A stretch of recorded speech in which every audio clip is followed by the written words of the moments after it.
Okay, good morning everybody, and Azaka Baruch, thank you for joining us on this beautiful Thursday morning as we are studying together Perashat Vayishlah. And here we go. Today's class has been sponsored anonymously for the Refuah Shalama of all of Am Yisrael. Besorot Tovot for everybody. Amen. I would like to study with you today the famous episode in our Perashah, chapter 32, Pasuk 25. And that is the struggle that Yaakov has with this very mysterious person.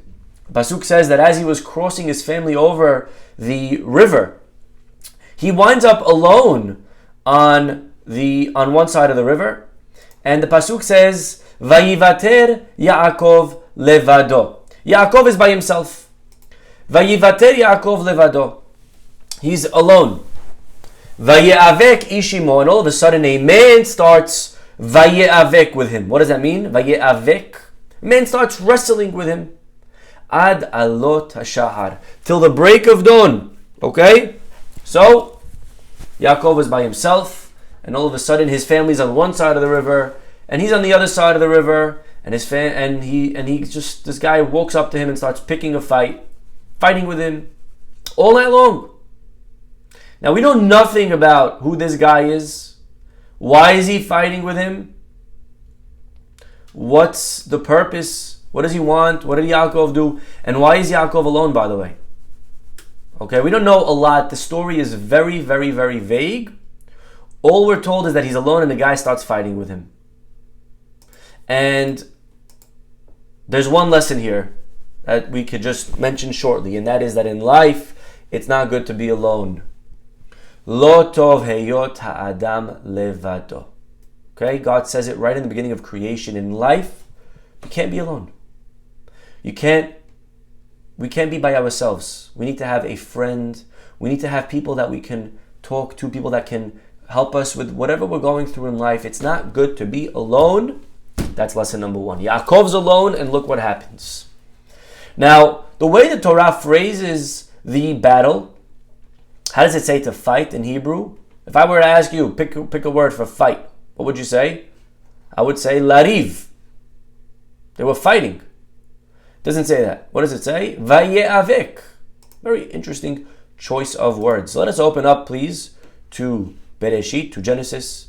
And here it is. Chapter 32. What does Vayeavek literally mean?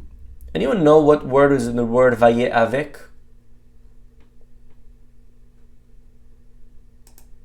Rashi says, Leshon avak, from the word dust.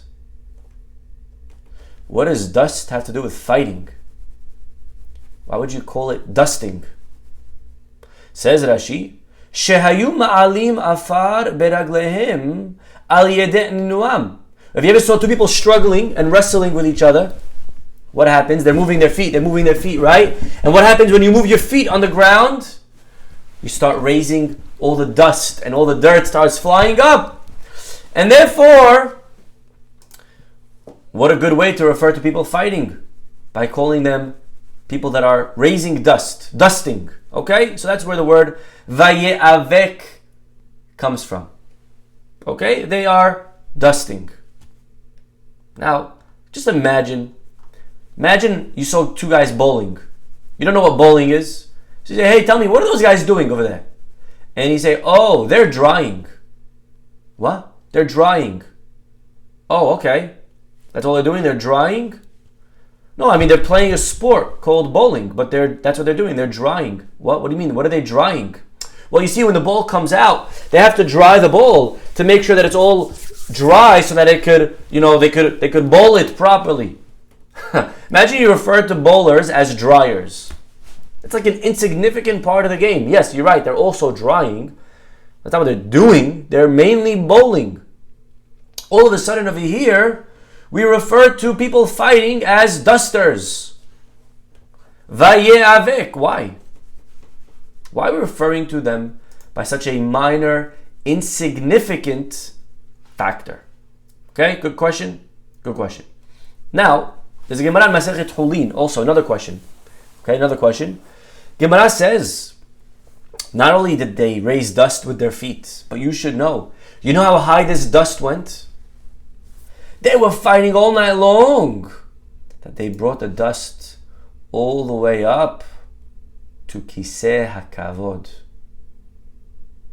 That's how much dust there was.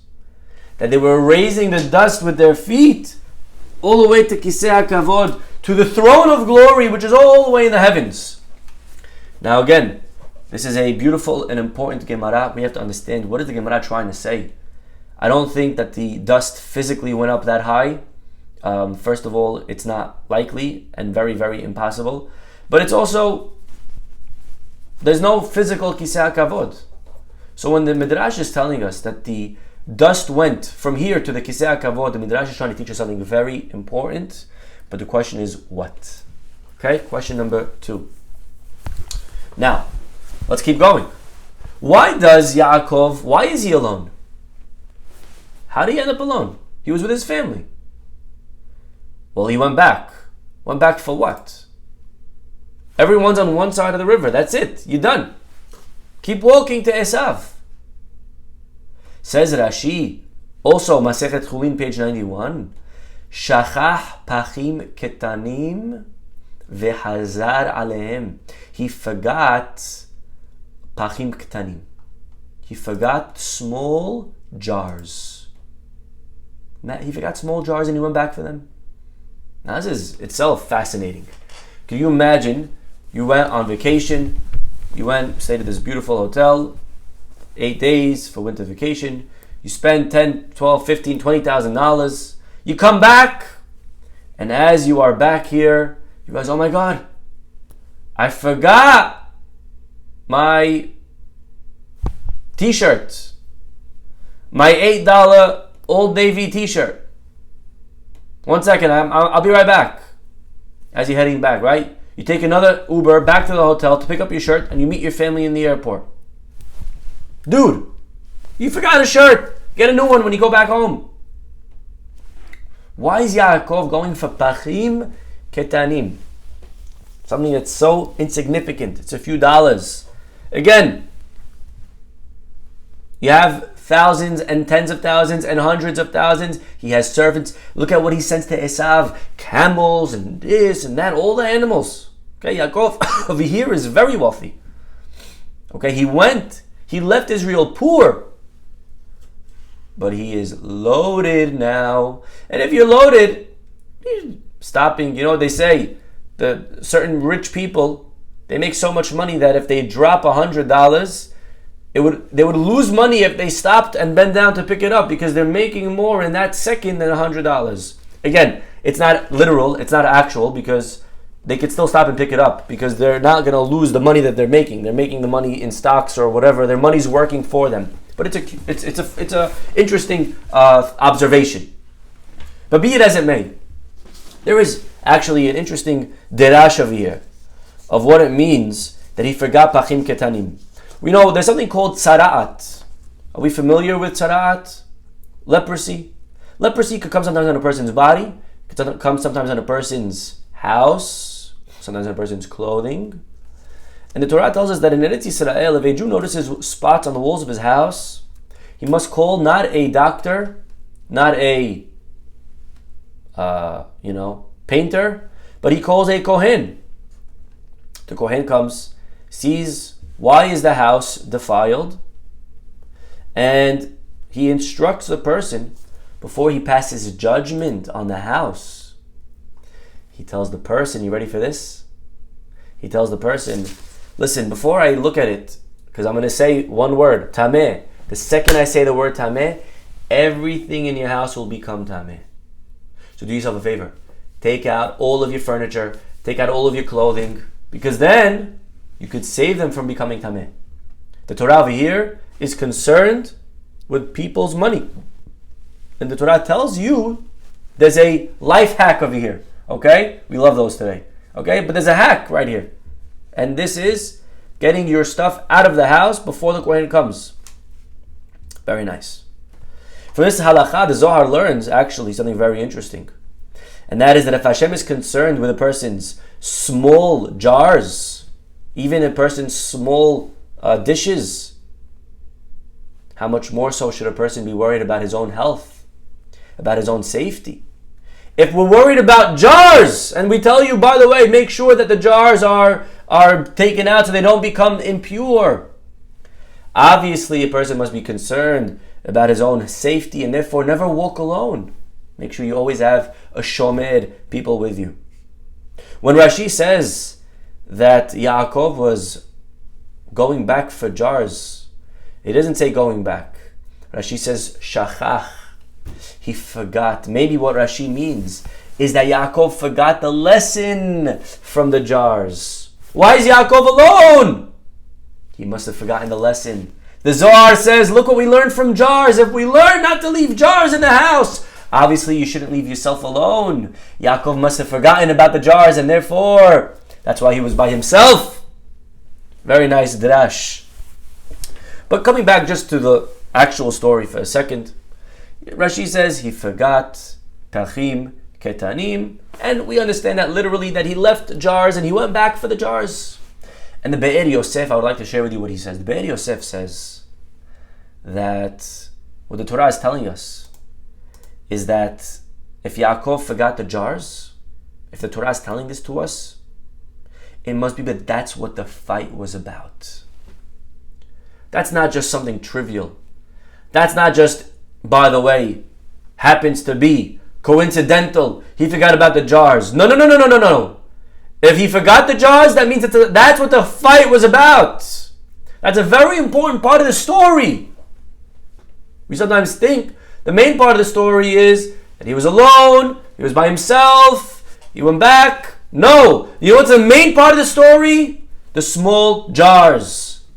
That's the whole story. When you know that, everything else will now make sense. And says the Be'er Yosef in his beautiful manner, connecting now all of the dots. Why did Yaakov go back for small jars? You have so much money. Yaakov was on a level of emunah. He had such a divine connection with the divine. He had such hashkacha peratit. He had such belief in divine providence that Yaakov believed that if this is what God is giving me, then for some reason, some way, somehow, God gave me jars. His level of bitachon in God was that if God gave me jars, then I need jars for my mission in life.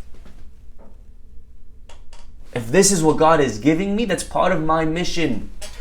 What Rav Dessler calls a toolbox. We all have a toolbox. You have a toolbox. You may not be an electrician or a plumber, but you have a toolbox. The toolbox are your experiences. Your toolbox is your skill set. The things that Hashem gave you. What did God give you in your life? That's your toolbox. He gave you money. That's part of your toolbox. He gave you a nice smile. That's part of your toolbox. He gave you a big house. That's part of your toolbox. Whatever Hashem gave you in your life, that's part of your toolbox, and you need that. Yaakov said, if I have small jars, this is how far he went. Not just my money and my talents and my experiences, but even a small jar that I have is part of my toolbox. If Hashem gave me a small jar, for some reason, I don't know how, I don't know when, one day, I'm going to need even the smallest of experiences, of things, somehow to help me in my mission in life. That's how Yaakov lives. That's the connection that he has with divine providence. That's how strong his belief is. And who does he fight with? He fights with the Saro Shel Esav. You know what's the Saro Shel Esav? Esav's angel. Esav's angel was fighting him on this point. Because Esav believes that everything is just random. There is no mission. There is no purpose. It's all a coincidence. You don't have a toolbox. You know why you're here? Because there was some baying and bacteria, and that slowly formed into some type of organic material, and we're over billions of years A human being came into existence, but there's no creator. There's no mission. There's no purpose. There's no why. Don't ask yourself why you're here. Just enjoy as much as you can because you're lucky that you are. It's just an accident. It's all just one big bang. Don't ask why. That's what Esav believed, and this is why the angel comes to fight him. He comes to fight him about the small jars. You believe that everything in life has a reason, even jars? That's what he's fighting him about. Now we need to know that the way of the Yetzer Hara is that when he comes to attack us, he'll never fight us, ever, on what we're doing. The Yetzer Hara is brilliant, and he will fight us on the other extreme. He will fight us on the other extreme. So as an example, let me give me an example, okay? If you're somebody that prays 3 times a day, the Yetzer Hara will not come and try to get you to stop praying 3 times a day. He won't jump. He'll get you to fight on the smallest detail of your life of prayer. So he'll tell you maybe, instead of praying 3 times a day, he'll tell you, pray a drop faster. He's not going to fight you on big things. He's going to fight you on something very, very small, on a small jar. That's where he fights you, on a small jar. You dropped $1. Don't worry about $1. Leave it there. Doesn't matter. That's what he'll fight you on. And that's, once a person gives up on the $1, that now there's a seed planted in their head. Hashem's not in control. Hashem didn't give me everything. Once that thought is planted, you know what happens? That thought slowly becomes not a small jar, but eventually it becomes the Kiseh HaKavod. Eventually a person starts denying not just the jars in their life, but the entire throne of glory, the whole concept of God. That's where it's going. So when it says that they were fighting and they raised the dust, the argument started about dust. Started about the tiniest thing in your life. But the Yetzer Hara will not stop at the dust. His goal is the Kiseh HaKavod. His goal is to make you to stop believing even in God himself. He doesn't begin with God, he begins with dust. He begins with Pachim Ktanim. He begins with the tiniest of the tiniest. But if we give in there, make no mistake, it doesn't end there.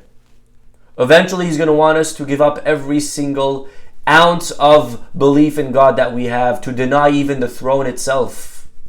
This is what it means, that they were fighting all night long, from the dust to the Kiseh HaKavod. The argument was about something trivial like dust, but it's much bigger than that. You know, the Gemara tells us that at the end of time, Hashem's going to bring the Yetzer Hara himself and shecht him, slaughter him.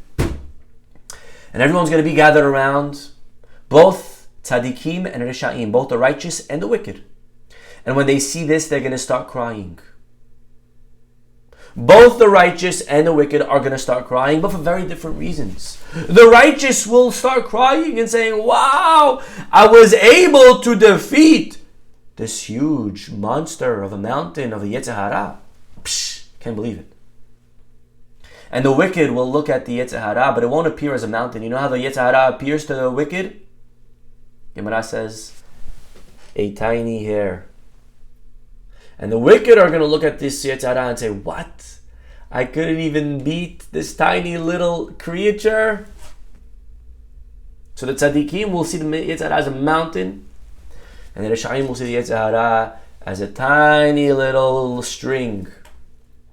Tzaddikim will say, wow, look at what we passed. I climbed Everest.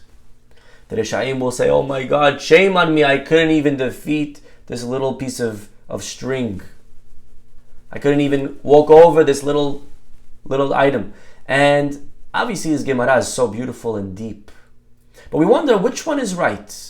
Is the Yetzer Hara a mountain or is the Yetzer Hara a string? Which one is it? And there's many ways of explaining what the Gemara means, but I want to share with you just one. And maybe the Gemara is telling us, why is the tzaddik a tzaddik? What decisions did he make in his life that helped him get to where he is and become righteous? What was the mentality and outlook of a wicked person that brought him to become a wicked person? That's what the Gemara maybe is telling us. And the Gemara says, you know why the tzaddik's a tzaddik? Because the tzaddik, when the Yetzer Hara came to him, always remembered this very important lesson. That the Yetzer Hara, maybe today he comes and he's fighting you on a small little detail of halacha, but it's not going to stop there. You need to know that one day he wants you to violate the biggest mountain. The reason the righteous are righteous is because even when it was a tiny string, they remembered it was a mountain. They remembered, if I give in here, it's not going to stop here. Eventually, it's going to become a huge mountain. It's going to become something very important, and I got to put my foot down now. The Reshaim said, it's not a big deal. So what? I'll give in on this small little thing. It's a little string. Big deal. And that's why they became Reshaim. A person must know whatever it is in life that we're trying to do, whether it's in a relationship, just make a small comment to your spouse. A small thing, a small insult. You need to know, Yetzer Hara doesn't want you to give a small insult. He wants you to get divorced. He wants you to have the biggest machloket with your spouse. He wants to take away every ounce of shalom bayit that you have. But he's smart. He knows that if he comes and says, hey, start fighting with your wife. What do you mean, fight with my wife? I love my wife. I'm not start with my fight with my wife. So what does he do? He comes and he tells you, just make a small little dust. Small little remark. Little jar. And once we begin with the dust, it escalates, and then we're fighting about kiseh hakavod. A person hears someone who is working on their kosher observance, and a person has whatever it is. We're all on different levels. Whatever our level is, Yetzer Hara doesn't want us to be there. He wants us to drop in our kosher. He knows that if he tells us go and do the opposite, we're never going to do it.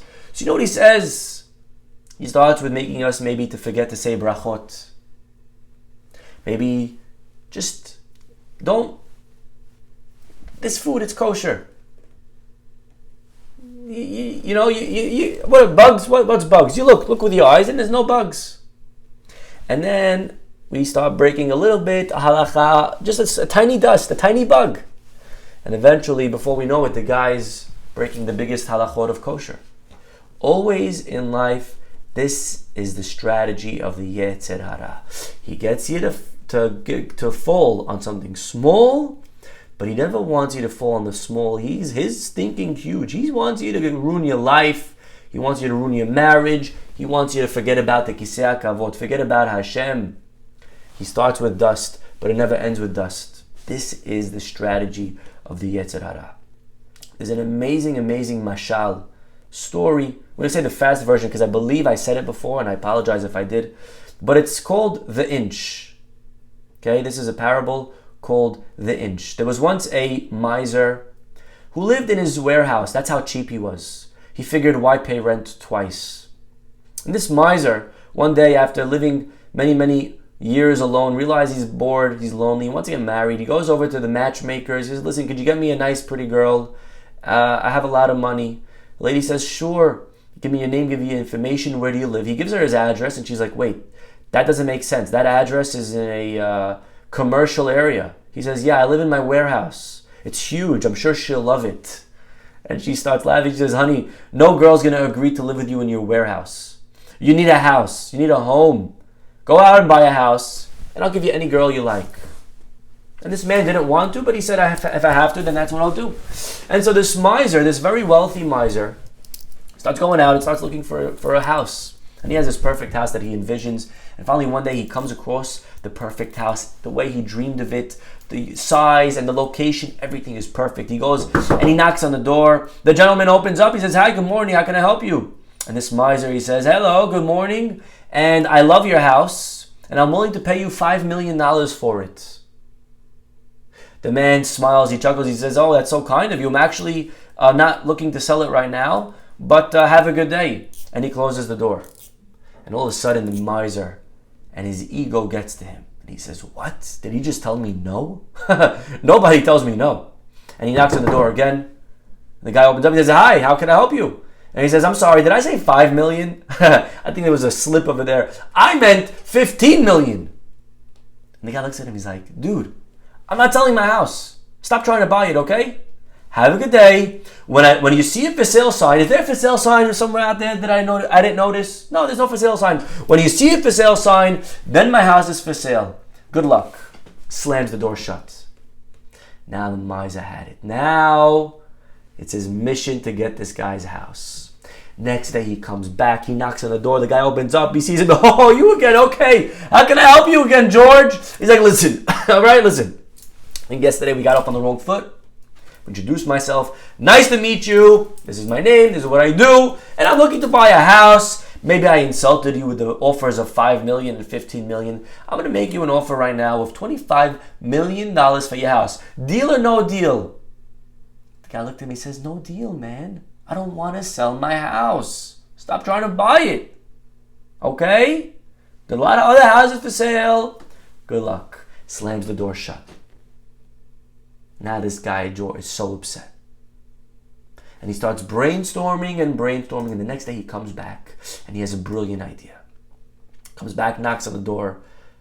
Owner opens up, he's like, oh boy, here we go, good morning, here we are. How are you today again, George? I'm doing good. How are you? How are you, Joe? You good? By the way, Joe, I have an interesting offer for you. He said, let me stop you right there. I don't want to sell my house, so just in case it was about my house, I'm not selling it. He said, no. I promise. I don't want to buy your house. I got it. No, sell. I got it in my thick head. You're not selling. I don't want to buy it. By the way, I don't want to buy it. I'll tell you what I do want to do. I want to make you an offer that you can't refuse. I am ready right now to rent the back inch of the wall of your house. I'm going to rent the back inch for $1.8 million a month. Take it or leave it. He says, what'd you say?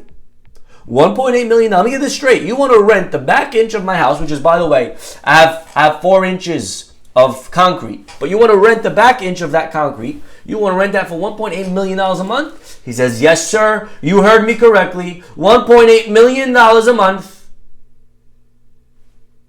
What's the catch? He says, there is no catch. Here's the contract. Give it over to your lawyers. Read it over with them. Call me when you're ready. Here's my number. Have a nice day. All right, George, I think I actually may like you. Closes the door, goes over to his lawyers. They read through the contract. It's perfect. It's legit. All right. Well, then Joe heads over to George's warehouse. He looks around. He says, nice to see your place. And George, believe it or not, I think I'm ready to do this. He says, yeah, okay, well, beautiful. Just sign here, dot there, initials here. And I have right here a month up front and a month security, and we're ready to go. He says, that's great. Signs the contract. He takes a copy, and everybody's good. Joe walks away thinking he got the deal of a lifetime. Well, my friends, the next morning, Joe is sleeping in his beautiful house, and all of a sudden, at 4:30 in the morning, he hears this loud bang. Boom! Boom! Boom! Wife wakes up. She's all frantic. What the hell's going on? Where's that noise coming from? Oh my God, check the kids, make sure they're okay. They thought the house is getting bulldozed. They walk over, they make sure that everyone's fine. The kids are fine, everyone's okay. Where's that noise coming from? He goes upstairs, he goes downstairs. He's following the noise. Finally, he hears it coming from the back of his house. And he starts tiptoeing there. As he gets closer and closer, he sees George with a nail, and he's nailing this thick, heavy nail into the back of the house, and he's going boom, boom, boom. And Joe goes over, he said, what are you doing, George? What are you doing to my house? And George looks over, he's like, oh, good morning. How you doing there, Joe? Well, what was that? I'm sorry. Well, what am I doing to your house? My. How quickly we forget. I could have sworn that just yesterday we signed a contract that this is my inch. No, I have the contract right here. You can just check it out. Didn't I rent from you? the back inch? Oh, you sneaky. All right. Okay. Enjoy your inch, George. Have a nice day. And he goes in and he doesn't realize what he just got himself into. Next morning, they wake up. And there's this most disgusting, foul odor that you can imagine. It just reeks the whole house. Stinks up. What in the world is that, honey? What's that smell? What is that coming from? They check the sewer, they check the bathrooms. There's nothing. Where's the house coming? The wife cannot stand it. I'm out of here. I'm going to my mother's house until you figure out what that smell is. She takes the kids. She packs up her stuff. They get into the car and they head over to her mother's house. The guy's in the house. Where's the smell coming from? What in the world's going on? And all of a sudden it hits him. Oh no. And he walks to the back door, closing his nose. He opens the back door, and right there on this nail is hanging a huge sack filled with dirt, garbage, and dead animals. Oh my God! What in the world is going on? He heads over to George's warehouse, storms right in. George, what in the world did I ever do to you? Can you just tell me? You want to buy a house, it's not for sale. You offer me all these prices. You want to rent a back inch. You're banging nails in my wall. You're putting these stinking animals on these nails. My wife can't handle the smell. She moved out. She's refusing to come back. What did I ever do to you, guy? And he looks over, and with a big smile on his face, George says, now, will you sell me the house? But now, oh no. Now I'm not going to be offering you the 25 or 15 or even 5 million. Now I'll give you 2.5. You see, Yetzer Hara comes to us like this miser and he says, I want to buy your house. I want your soul. I want your neshama. And you know what we say? Me? Not for sale. I'm a good boy, I'm a girl, I'm religious, I love Hashem. I'm not a thief. You want me to start stealing and cheating and lying and being immoral? No way. I have values. And he comes and tries pushing the envelope. And then finally he's smart. He says, you know what? All right, you're a good guy. I don't want to buy your house. I want to rent from you back inch. I mean, is that okay? And we give him an inch. And we give in on some small jars and the dust. And we let him have it. And a little bit, and a little bit, and a little bit, until finally he takes over the entire house. What a powerful mashal. And this is the battle between Yaakov and the angel of Esav. You know what it was a battle about? Says the pasuk, Vayavek.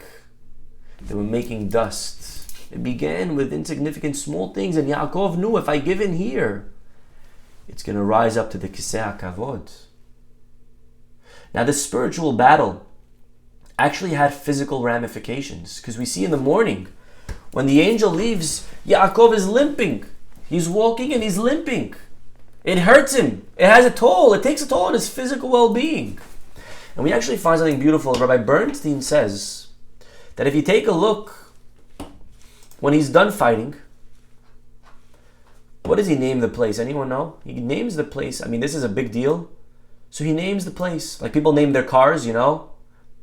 Roxanne and I don't know, all these interesting names. So he named the place. What did Yaakov name the place? Vayikra Yaakov Shem HaMakom Peniel. He names it Peniel, okay? Everyone write that down. It's 5 letters. Pei, Nun, Yod, Aleph, Lamed. Why? Why call it Peniel? What does it do with anything? Maybe because pennies, right? They were fighting over pennies. That's cute. But that's not why. Because I saw Panim El Panim. I saw God face to face. So Panim, the word Panim is face. Peniel, I saw the face of God. Peniel. Very nice. And I was saved. Very interestingly. Right after this, it says, Vayizrach lo hashemesh. And the sun rises. Ka'asher avaret Penuel. As he passed by Penuel. Whoa, what happened here? How did that happen? He named it Peniel, And then it says that he left Penuel.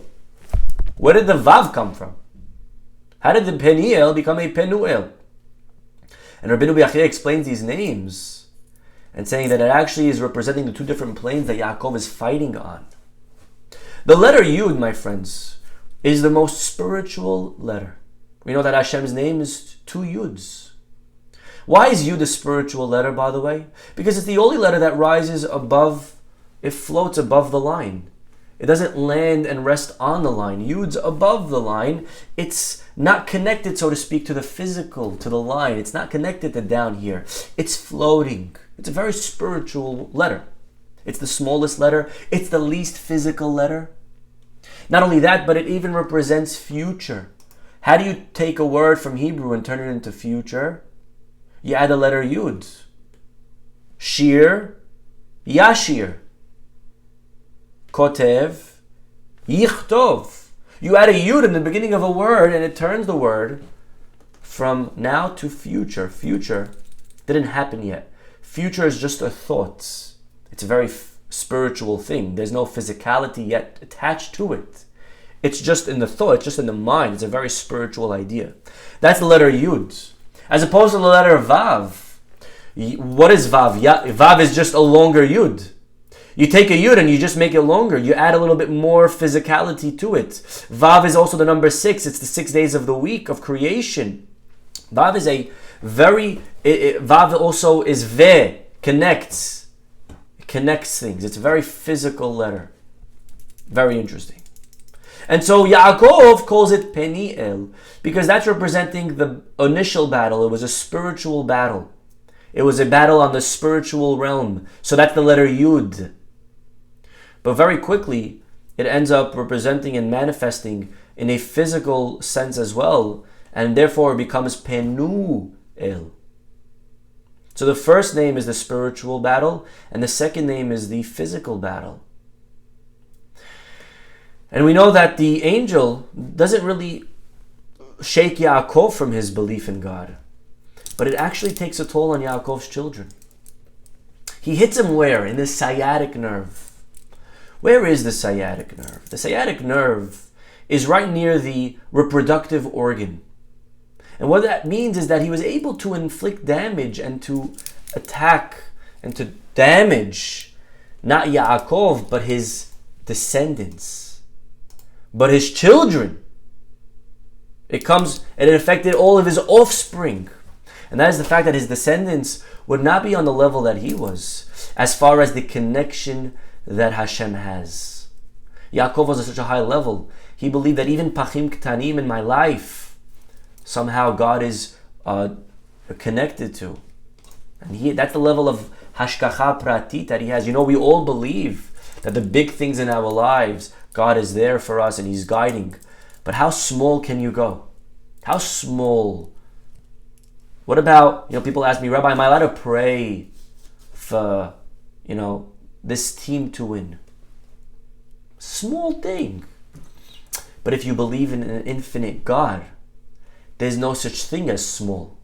Because the number 1 and the number 1 billion, when it comes to infinity, which one's closer to infinity, 1 or 1 billion? The answer is they're the same. When it comes to an ocean, a drop of a bucket, a drop or a bucket's closer. It's still very small, but it's closer to the size of the ocean. But not when you're talking about infinity. You're talking about infinity, they're the same. There's no 1 in 1 billion is the same thing. If we believe in an infinite God, then we'll believe that every single tiny aspect of our lives is guided by Him, is being watched by Hashem, and is being, in a way, ordained by Hashem. And that's the level that Yaakov has. His children are on a smaller level. But you know what they do? What do his kids do? To try to give themselves that emunah that they need, they no longer eat the gid hanasheh for the rest of their lives. We are not allowed to eat it as Jews. It's part of our Torah. Now, most of us are unaware that we keep this halacha because we just buy the meat from the butcher. But the butchers, the restaurants, they don't serve us the gid hanasheh. Matter of fact, the entire bottom half of the animal is usually not dealt with by the butchers. They just give it away. And so when the children stay away from the Gidan Hashem and they place it as off limits, what they're kind of saying is that they're reminding us and themselves that the gap that we have between Yaakov, of how much he believed in God and how much we believe in God, is to be closed slowly. We have to create that connection between Hashem and our lives in every detail, from the biggest to the smallest, beginning with the dust, but ultimately remembering that it's all the way to the throne of glory. And therefore, when Yaakov, by the way, when he walks away, the Torah tells us that he was healed. His limp was healed. He didn't stay like that forever. Eventually, Yaakov walks fully upright, and that reflects maybe the idea that towards the end of time, Yaakov's descendants will be able to free themselves of their limp, able to arise and to reclaim their heritage of connectivity with HaKadosh Baruch Hu, to remember that every area of our lives we must and we can turn to Him, because when you believe in an infinite God, then every aspect of life is important to Him. Okay, I think this is an amazing idea from this battle between Yaakov and Esav. We'll stop over here. Have a wonderful day, everybody. Hopefully we'll see you all tomorrow. Bye-bye.